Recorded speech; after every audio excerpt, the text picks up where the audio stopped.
everybody for listening to this podcast and possibly even watching us on video.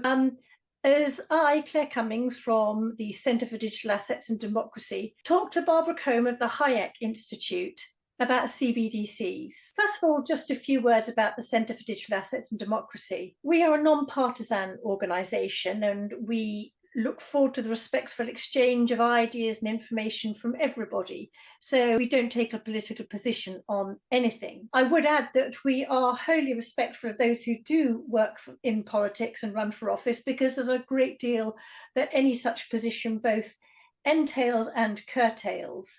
But it's not something we're involved in ourselves. Instead, what we try to do is educate people and inform debate on how people should have control of their own financial assets, both personally and within their businesses. And we work very much on the democratic principle, which I think is hard to disagree with, which is that politicians are servants of the people and not the other way round. Now, with that, which I hope is a reasonably short introduction, could I please introduce you to Barbara at the Hayek Institute. Barbara, could you tell us a bit about yourself and your work at the Hayek Institute? And just in case anybody listening hasn't read The Road to Serfdom or one of the others of Frederick Hayek's works, could you tell us a bit about him and your work at the Institute? Well, thank you very much, Claire, for this kind invitation to join your podcast. I myself am the president of the Hayek Institute and the Austrian Economics Center in Vienna. We're based in Vienna, and I'm the Austrian economist per se, and discussing the Austrian School of Economics, if you want to put it this way. So one of the most prominent representatives of the Austrian school was August von Hayek, who also was teaching at the London School of Economics and was working in Great Britain before he went to Chicago in the 50s. And you already mentioned one of his major, or actually not major, but one of his most prominent works, which was The Road to Serfdom, which was first published in 1944, warning back then against totalitarianism and against central planning. And as we can see, this is more than relevant these days. And Hayek, this year is the 80th anniversary of this famous book, was totally true, was totally right with all his warnings about that on the one hand. But there are many other works that are important, one of them being Law, Legislation and Liberty, one of his latest works. Yes, and actually, I think that's actually, I know we've talked about this before, you've read everything, I haven't quite got onto volume 2. I think that if people can just even skim through volume 1, they'll understand more about him than they will from The Road to Serfdom. Well, that is true. And then there is also one other work, that the Constitution of Liberty. And this is the famous book that Lady Thatcher used when she was first elected, and she and her cabinet had her first meeting, and she just supposedly slammed the book on the table and said, "Gentlemen, this is what we believe in." So the Constitution of Liberty, another very seminal and very important work that we should look, if we believe in individual freedom and self-responsibility and competition. So those are more or less the cornerstones around the work that we built at the Hayek Institute in Vienna, and where we do research, where we teach, and what we promote. There is one other element to that is the Free Market Roadshow, which is organized by the Hayek Institute's sister institute, the Austrian Economics Center, which is a tour of 38 countries in Europe. At least this year, we did 38 countries plus the United States, discussing hot topics and hot issues. And Claire, you and I, where we were discussing also CBDCs, and I'm looking forward to our conversation. But there is one more thing that I would like to say about Hayek and about his work when it comes to money. He believed in the competition of currencies, and he was a true believer in competitive institutions. And this is where when we talk about digitalization on a monetary front, then we need to keep that in mind. Yes, and I think what you said earlier as well about both freedom and responsibilities, I think the balance of the two, and actually the requirement of the two, you don't have freedom without responsibilities, are key when we think about people taking part in communities and dealing with their own finances. And perhaps I could just add, in the spirit of sort of non-partisanship, we could perhaps sort of learn from Hayek and bear in mind that his closest friend was Keynes, and you couldn't really get two more different economic approaches. Again, I think it's an exchange of ideas and information that is to be respected. Well, not only that, but what the two gentlemen had was a truly academic dispute until they finally disagreed when Hayek said, even in the war economy, we don't want the government to step in. We don't want subsidies. We don't want that. Whereas Keynes was supporting that. And then they had the big intellectual fight. That's actually a full other topic that we can cover another time, but I fully agree that one needs to consider that. Yes, exactly. And it may be interesting to consider that in the light of what came next and how the more free market American economy developed after the war, and how it started looking at the Chicago School of Economics compared to other less free economies which had government intervention, possibly in a slightly distorted way because of the carve up of Europe and communism. But anyway, yeah, that's another one, isn't it? On to CBDCs. Perhaps historically less interesting, but very relevant to us at the moment. Could you explain, Barbara, what is your definition of a CBDC, or your glossary term? My glossary term for CBDCs is central bank digital currencies, which is the experiment of central banks going into digitalization and issuing money, not as we know in forms of coins or paper money, but as digital tools. And the thing is, at least the European Central Bank claims it is the advancement of money. It's an advancement of the payment system, but one has to keep in mind, and that's truly important, that the task of a central bank is price stability and financial market stability, and not the production of a digital currency. So having said that, we probably should look into the digital payment industry, the private ones, who actually have many solutions in place already, whether it's white label, whether it's crypto technology, whether it's Bitcoin, whether it's, all those private tools and the many different ways of payment. So that is a truly different task. What we see, what the central bank actually plans to do, they intervene in things that they should not touch. Well, on that subject, there is quite an infamous, and I do mean infamous, not famous, clip from a central banker, Augustin Carstens, which has been played many times over by people who have concerns about CBDCs and the role of the state in the surveillance of our private finances and possibly even the control of our private finances. I wonder if I could just play it now and you could tell me how you see this tying in with the concept that we have here at the Centre for Digital Assets and Democracy, which I mentioned earlier, which is that we earn our money. Okay, we pay an amount over to the state for taxation, and there's a social contract there that the state is meant to use that money wisely. But what we keep is ours. It's not ours to use illegally, but if we use it legally, it's entirely ours. So let's just listen to Augustin Carstens, if we may.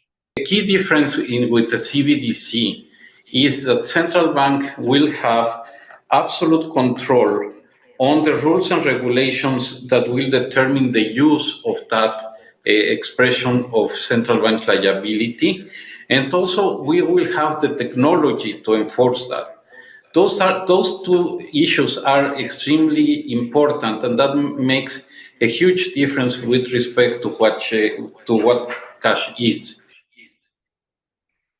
So we've got a difference there. The different cash, there are no rules and regulations. Cash, there's no enforcement. CBDCs, the opposite. It seems, broadly speaking, that seems to be what he's saying. And he was speaking there on behalf of the Bank of International Settlement. So we're talking about somebody who either himself or within his organization wields a fair amount of power, and I believe is non-elected as well. So Barbara, over to you. Central bank digital currencies and cash, and your thoughts on that quote. Well, first of all, cash is freedom in action and has so far been the only legal means of payment. And the advantages of cash are obvious. In addition to its anonymity, tangibility, simplicity, and finality of payment, it's stowable, and it's robust due to the independence from technical devices, whereas all digital currencies promise convenience, efficiency, and inclusivity. But many of those even lack that. And, we always rely on technology if we use digital payment systems and digital currencies. So the advantage of cash is clear. Anonymity and stowability, and it's ours. And of course, transaction is direct. You don't have intermediaries which charge fees, etc., etc. So this is one thing. And the other thing, coming back to CBDCs, I don't see it that it's in the task of central banks to create something like that. It's a huge bureaucratic monster. It will cost a fortune. All this programming, all those clearing systems, etc. This will be very difficult. And above all, the citizen will not have an account at the respective central bank. It will be done via the banks. How does the central bank create bank accounts? Yeah. Exactly. And this will be done via banks, via our commercial banks. So in addition to what our commercial banks already provide for their clients, which is all the technology of digital payment, credit cards and credit lines, etc. Why would we need this? Why would we need the CBDC? Yeah. And that is actually the most important question for me. Why would we need that on top? Well, you're picking up on a couple of things which were raised at an event we had last week, together with Bitcoin Policy UK, where we discussed the issue of CBDCs and are they a silent threat to democracy? Now, Freddie New, who is one of the co-founders of Bitcoin Policy UK, made the point that it's going to be very difficult in the UK for the Bank of England to actually create bank accounts. How is it actually going to work in practice anyway? And then Professor Kevin Dowd, who is Professor of Finance and Economics at Durham University, made the point that you've just made, that to his mind, CBDCs aren't needed. They're a solution looking for a problem. So if they're not needed, why are people so keen on them? And when I say people, I perhaps should maybe say China. I think been using them the longest. And his view is that, well, if they're not needed, there can only be one thing. If the state creates something which allows control when it's not needed, it must be a means of control. It sounds to me as if they chime with your own thinking, and perhaps it would lead us to discuss what is already in place, what the industry already has in place, which again would raise the question of why we need CBDCs in the first place. Well, again, first of all, the future of money lies in finding a balance between the efficiency of private digital payment providers and respective currencies and the enduring trust and versatility of cash as society moves forward towards more connected and inclusive financial systems. And then, of course, we have the special task of the ECB and the Bank of England and many others. But nothing does have to do with creating this new agenda of the CBDCs. In Europe, it was the case that the European Commission and the European Central Bank were the ones who pushed for that. And in China, as you mentioned so rightly, Austria, within the Eurozone. Yeah, and I'm speaking from UK, which isn't.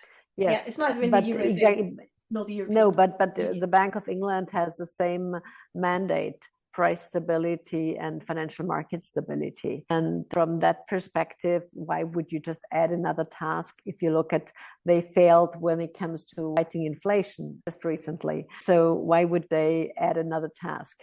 So having said that, if we look at China, who is probably the most advanced central bank, the Chinese central bank, most advanced when it comes to using CBDCs, they rolled it out in 8 provinces already.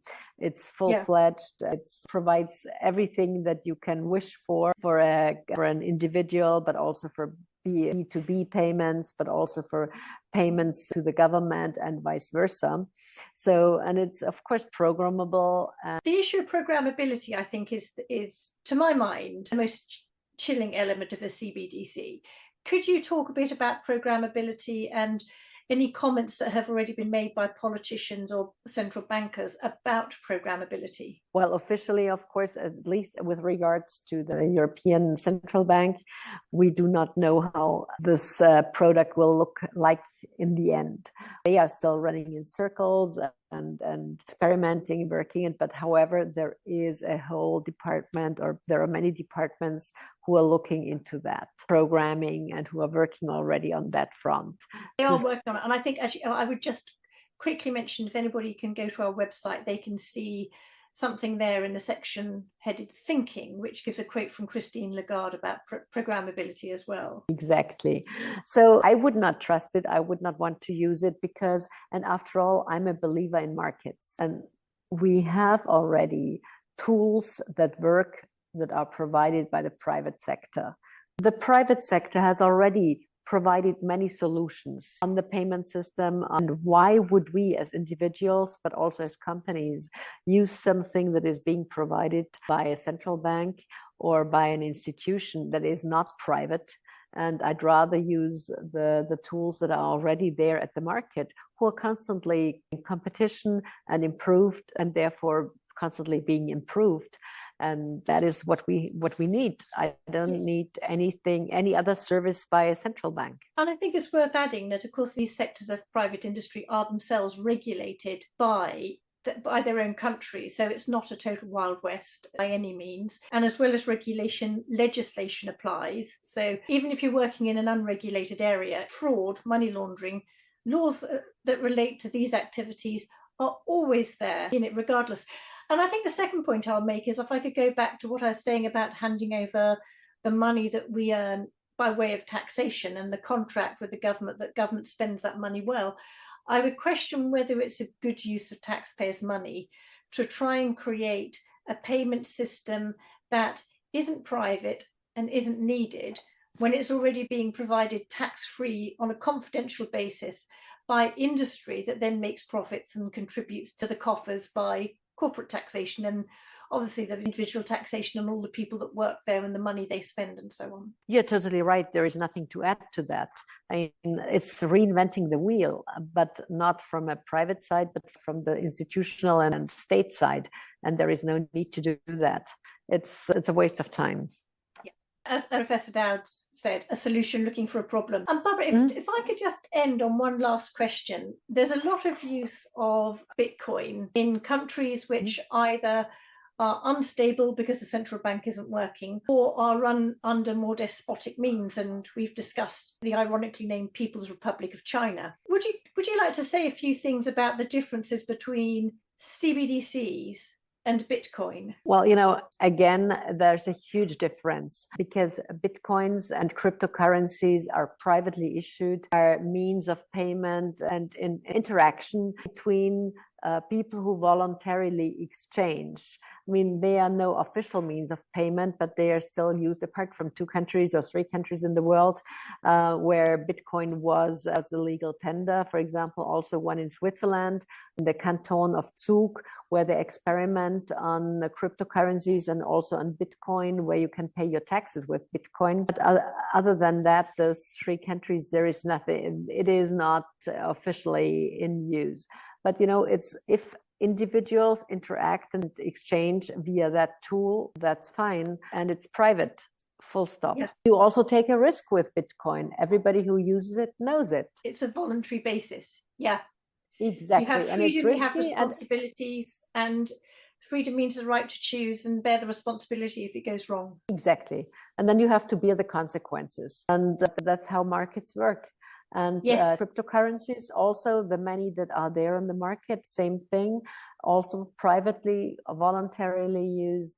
And if people use them, fine. However, we have digital payment systems already in place that are provided by our banks or by private companies and the fintech industry, and that we use also voluntarily. Nobody is forced to use cards or other payment systems. It's upon us to make those decisions. And if we don't like fees of a certain provider, then we might use another provider. But if it's centrally planned by a central bank, we don't have the option or the opportunity to leave and to opt out. and that is a question of freedom. It's a question of individual freedom, and therefore I'd rather stick to the payment systems and to the payments that we have in place already, but nothing top down. Yes, my fear is that if it's top down, we get the inversion of the principle that I'm always yakking on about. Politicians and state bodies are the servants of the people, not the other way around. And we need to be free to choose our servants and not choose them. Barbara, thank you very much indeed. It's been a great pleasure talking to you. Before we leave, I wonder, could you just give everybody the website address for the Hayek Institute? With pleasure. It's www.hayek-institute.at or www.austriancenter in one word and with ER in the end, .com. Barbara, thank you very much. And I look forward to seeing you in person very soon. Likewise, Claire, thank you very much for having me. Looking forward to our next conversation. Thank you. Bye-bye, Barbara. Thank you. Bye-bye.